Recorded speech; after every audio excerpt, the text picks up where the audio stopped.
I think I'm not alone in saying that in the past few years, Star Wars has felt weird. At this point, it's like I have a borderline abusive relationship with this franchise, because every time I tell my friends that I'm done with this series, that I'm gonna watch other things, that I don't care anymore, it lures me back with nostalgia for my favorite characters, convincing me that maybe they've learned from their mistakes, only to turn around and backhand me with some of the most subpar, big budget filmmaking I've ever seen.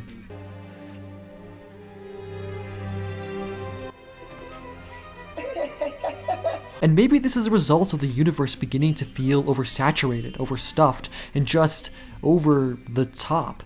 But I'm not going to pretend like Star Wars under Disney has been all bad. Fallen Order, the last 4 episodes of Clone Wars, and Rogue One were all fantastic.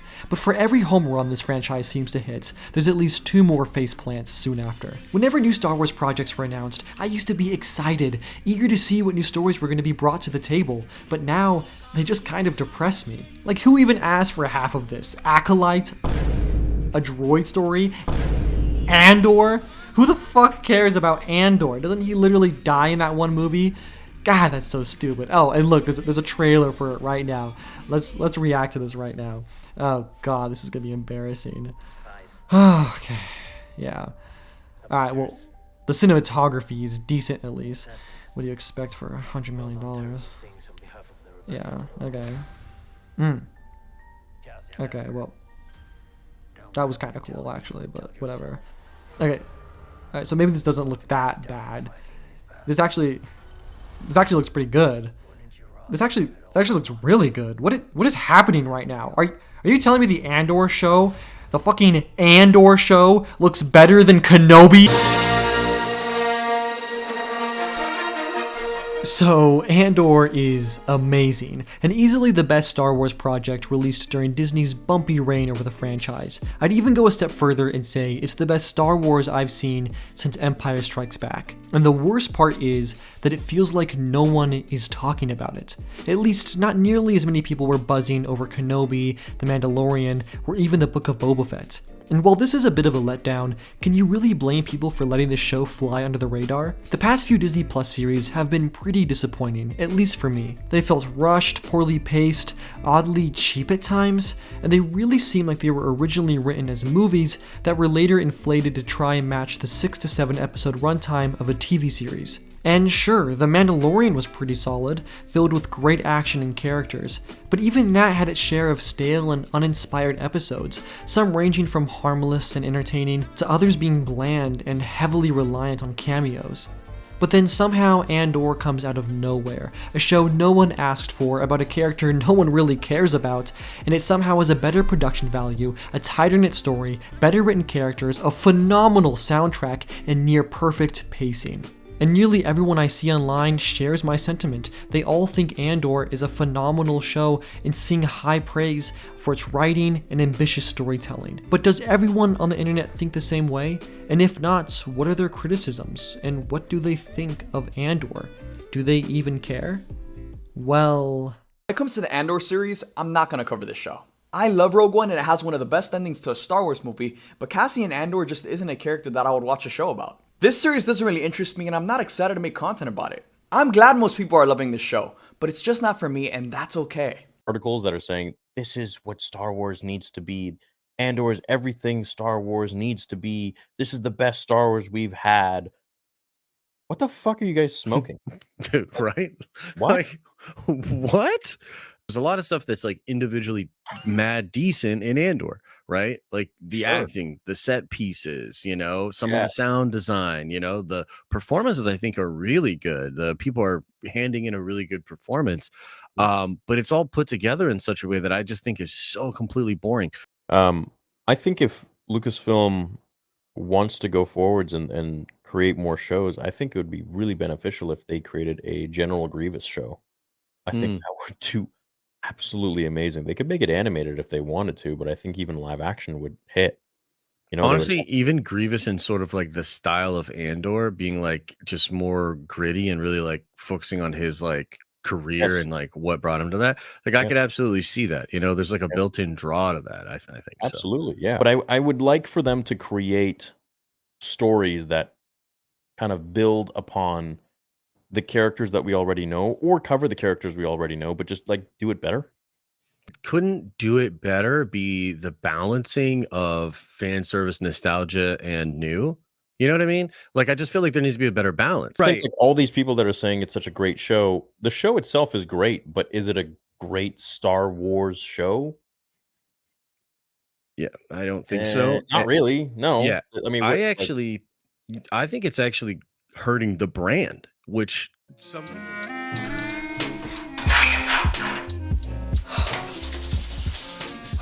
So I just want to take a bit of a detour from the main video to discuss those clips that I just played and explain how I think they represent a larger problem within our fandom.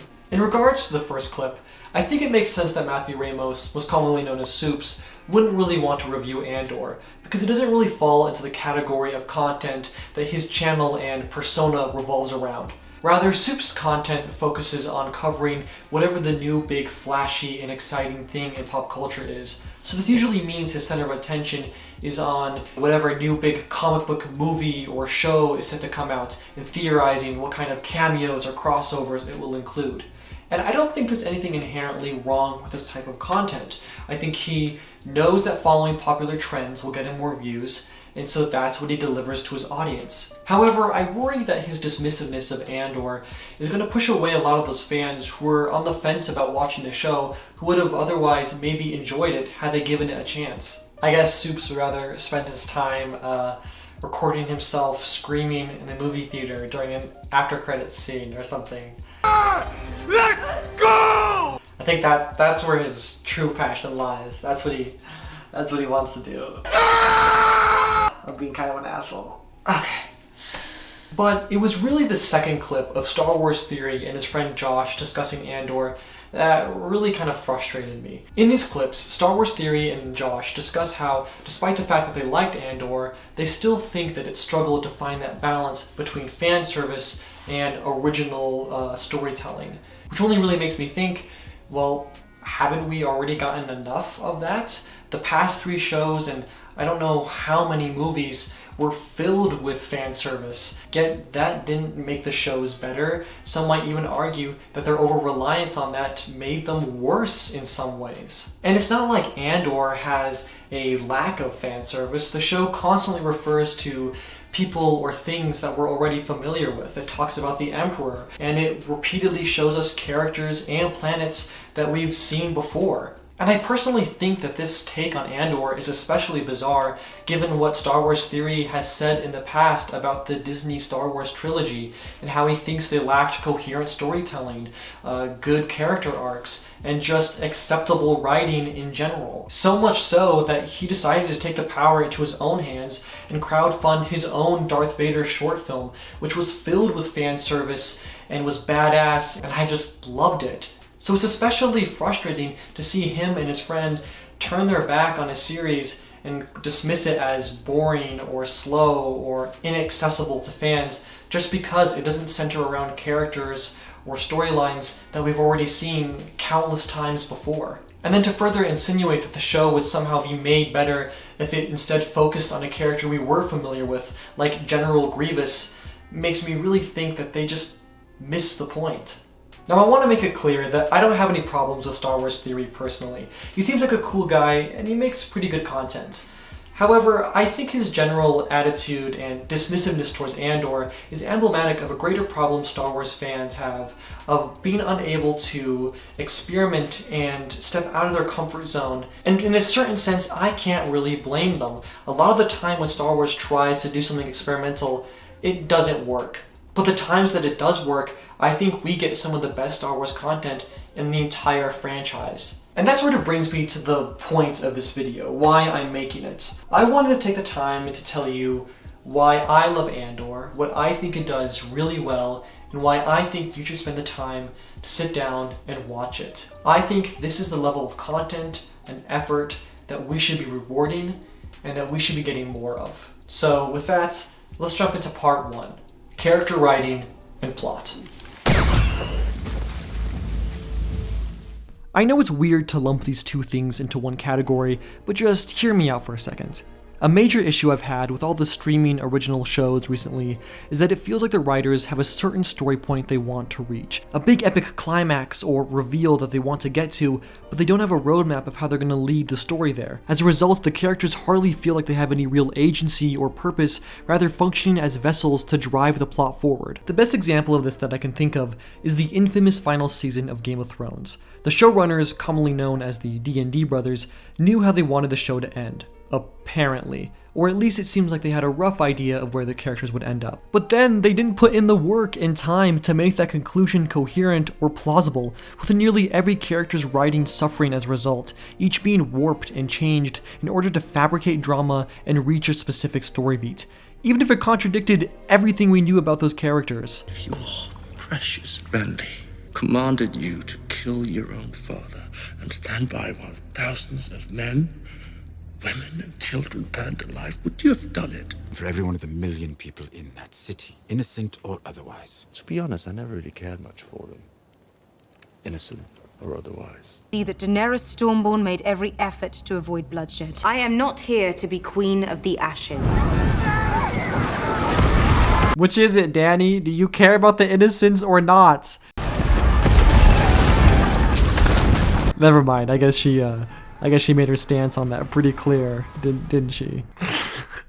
Oh my god. I'm showing you these examples because it's a similar issue that's been plaguing the majority of the Disney Plus shows releasing the past few years. And while none of them have been quite as offensively bad as the last season of Game of Thrones, they do share similar problems. As I previously mentioned, the Disney Plus series from both Marvel and Star Wars really read like they were originally written as movies that were later converted into television series as content for Disney Plus, forcing the writers and showrunners to try and create storylines and drama to occupy a 6 to 7 hour runtime as opposed to 2 to 3 hours. That's why I think so often these series have underdeveloped villains, plotlines that suddenly just end, and finales that are underwhelming and just disappointing. But that's where Andor comes in. Andor solves this problem with a really straightforward solution. Instead of having one overarching plotline that drives the entirety of the series, it instead tells its story in 3 episode chunks. Doing so allows the story to be more refined and concentrated rather than attempting to stretch a plot that could be told in 2 hours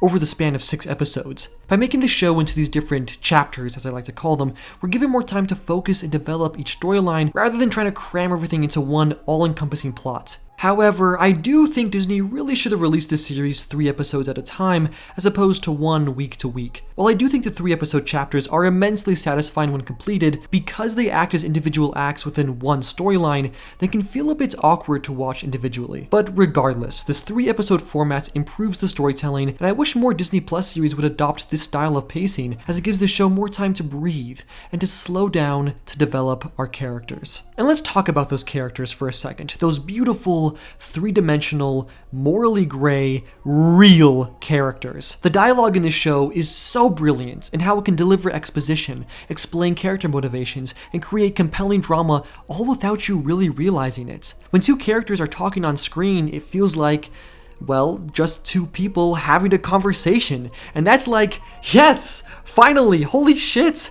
A lot of shows out there right now have somehow forgotten how to write human beings, save for a few exceptions. And we finally get a Disney Plus show that knows how to write mature, developed characters with complex ideas and backgrounds, and from Star Wars no less, a franchise that doesn't really have the best track record with writing. So hard, a lot of times it's a true story. Harrison Ford, who plays the space pirate in the film, at one point threatened to tie George up and make him say his own lines at gunpoint. I mean, the dialogue was a little bit difficult. I don't like sand. Don't do it to me.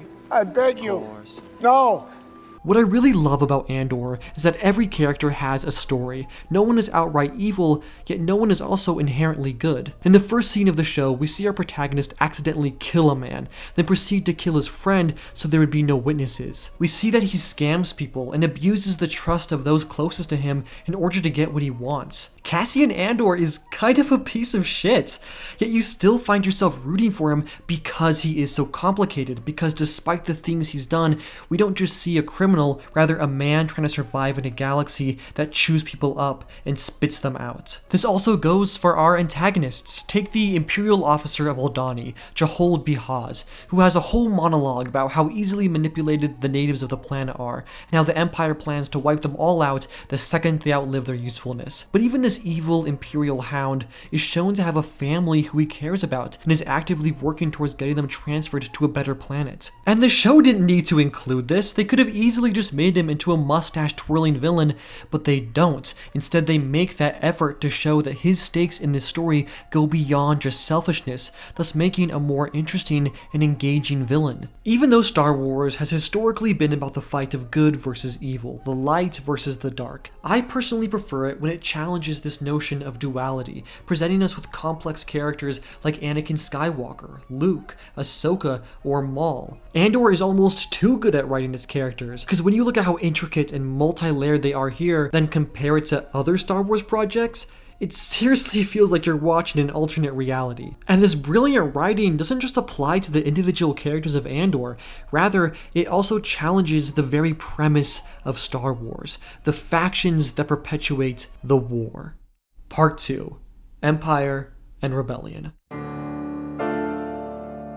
So this might be a bit of a hot take, but for at least 60% of the time it's shown in Star Wars media, the Empire doesn't feel nearly as threatening as it should. I think the most menacing the Empire has ever been was in Episode 5 and Rogue One. In both of these films, the Empire isn't represented as just an antagonistic faction, but rather a force of nature. The scale and organization of their military and policing looks like a galactic-wide authoritarian empire. In Episode 5, the Empire is a never-ending nightmare, not giving our protagonists a moment to breathe or think, constantly on their tail until the end of the movie. And in Rogue One, you get to see the sheer scale of the Empire firsthand and the horrors they're capable of unleashing upon the galaxy. In both of these films, the Empire is competent, always present, and all-powerful. Compare this to Return of the Jedi, Rebels, or Solo, and the Empire doesn't look nearly as imposing.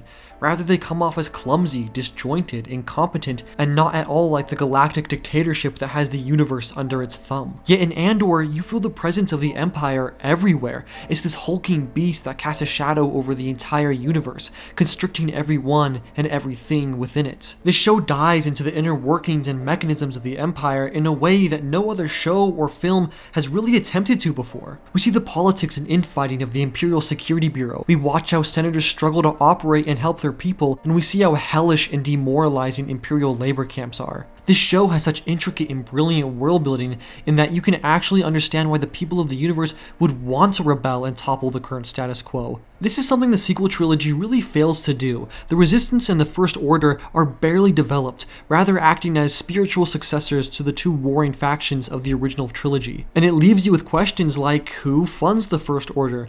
Where do they get their vast and highly advanced technology from? And who is in charge of all this? They never really try to answer these questions, yet Andor does the opposite. It does everything it can to make the Empire feel as real and tangible as possible. The corruption and injustice of the Empire is shown to us firsthand through the lens of well-written and intriguing political drama. While the actions of the Empire are unarguably terrible and tyrannical, there are still some bureaucrats who try and fight to improve the lives of those within it. Senator Mon Mothma tries to push legislation and programs that could help people suffering under the tyranny of the Empire, but she finds herself undermined and belittled by other senators and the Imperial institution itself. The show does an excellent job visualizing how she's suffocated by a system that's ruled by the iron fist of a power-hungry despot. And when the system that was originally made to serve and protect its people no longer does that, when it actually works towards removing them of their freedoms and rights, well, that's how rebellions are born. But this isn't the rebellion, at least not yet. Rather, it's just a hodgepodge of individuals sick of the mistreatment and despotism they've suffered for the past decade. Andor shows us that rebellions are costly, dangerous, and messy.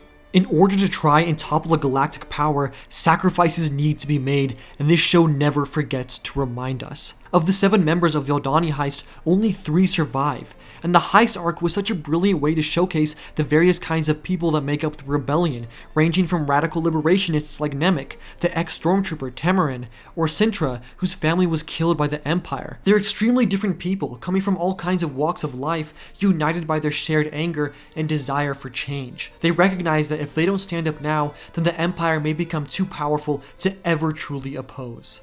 It was upon hearing dialogue like this that made me realize Andor is actually trying to say something. It's presenting us with complex ideas and themes about imperialism, liberation, rebellion, and what it means to fight and die for a cause you believe in.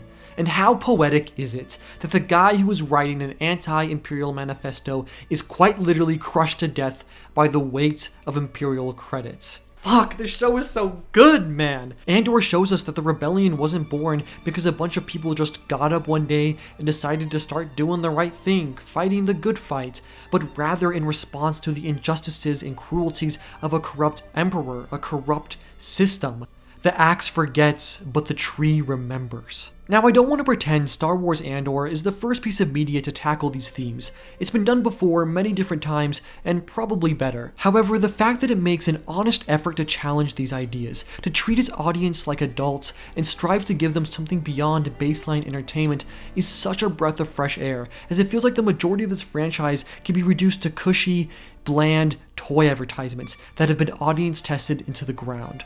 Andor shows us that Star Wars is, and can be, so much more than that. And that brings me to my last point. Part 3. Why Andor is important. I've said this before, and I'll probably never stop saying it, but as consumers, we have to start having higher standards for ourselves in the media we consume. I am so sick of these entertainment conglomerates like Disney, Warner, and Paramount giving us subpar and lazy products under the veil of them being turn your brain off, fun for the whole family, blockbuster schlock. And I'm not saying there's no artistry or craftsmanship in shows or movies like these. Many of them have incredible action, cinematography, CGI, and soundtracks. Hundreds upon thousands of artists work tirelessly to bring us these larger-than-life stories. However, it's hard to fully appreciate those things if the writing and storytelling at its core are uninspired and just lifeless. It's especially frustrating when Disney pumps out subpar Star Wars stories, not because they're incapable of making good Star Wars content, rather because I know they can. And Andor proves that high-quality stories in this universe can exist in this day and age. It's honestly kind of baffling that something so anti-imperialist and anti-capitalist could be produced under Disney of all companies.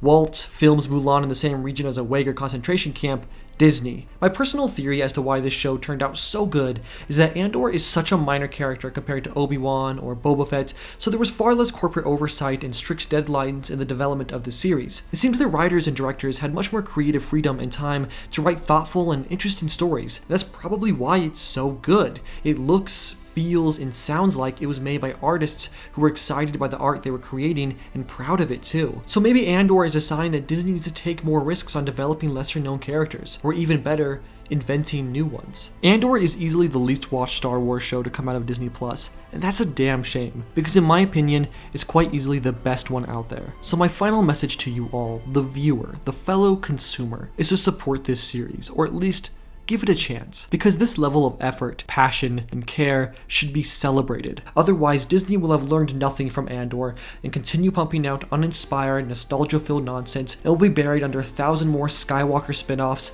and live-action remakes. They'll keep making money, and people will still go watch them, and not because they're stupid, but because they won't know what they could have gotten instead.